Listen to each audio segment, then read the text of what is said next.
Vehicle extrication is one of the most challenging tasks rescuers are asked to perform. It's a discipline where the skills of a rescuer have a significant effect on the outcome of the patient.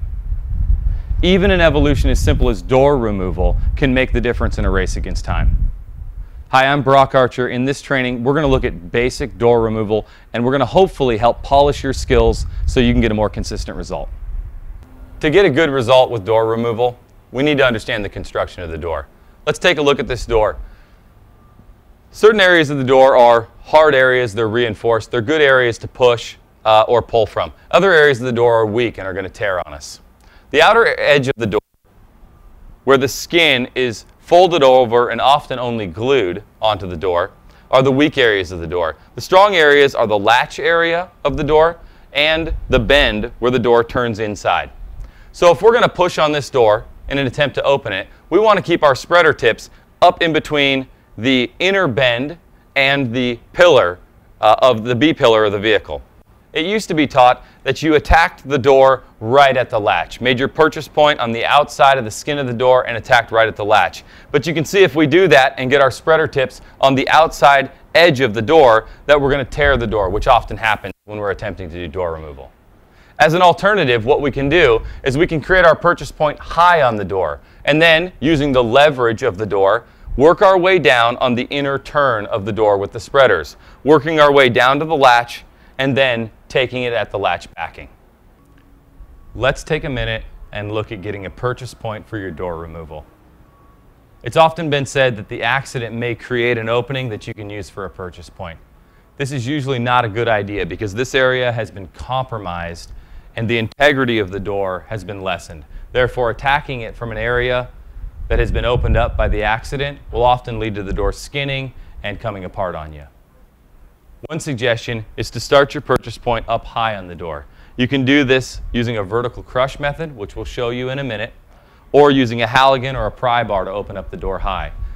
By doing this, we have a lot of leverage to move the door out and down and in a direction that will ultimately open it up. By starting high, we can keep our spreaders up high, open them, close them, open them, and close them. And by doing so, use very little energy, allowing the spreaders to drop with each open and close, lower onto the door, all the while maintaining contact with that inner bend of the door that we talked about and the pillar.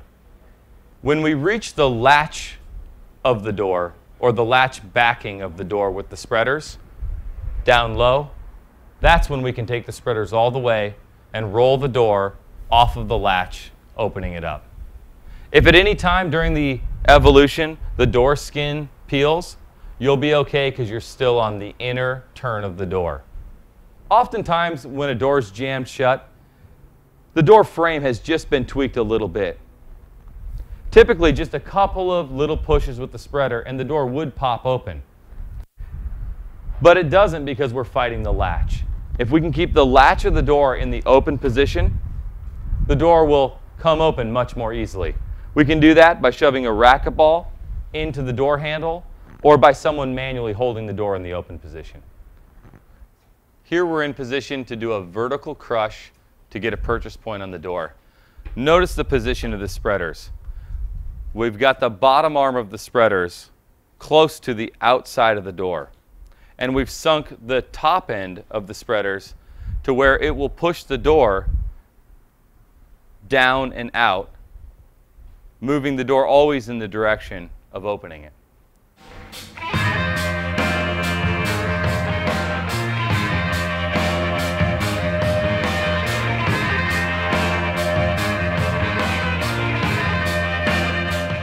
Now with our vertical crush complete, we've achieved a nice purchase point.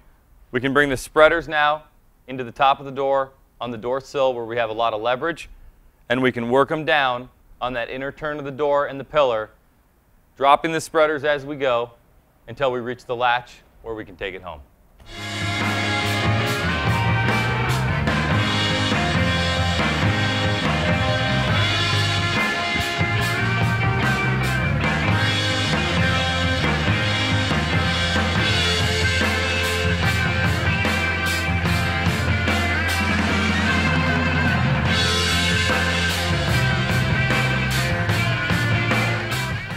let's take a look at the result of our door removal.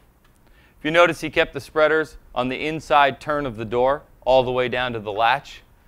And on the pillar, we have damage right on the turn of the pillar where we've got good structural integrity. At this point, we're going to complete the door removal by either cutting or spreading the hinge side of the door.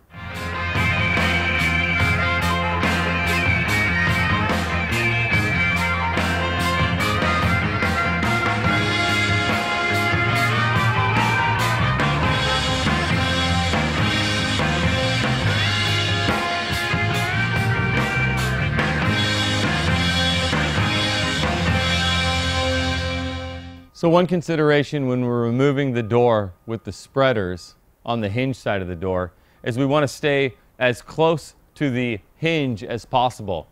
That way we take advantage of the hinge backing and its structural integrity to push against. In this video training, we covered one of the many ways to remove a door. Hope that you can use this training video and add some techniques to your toolbox.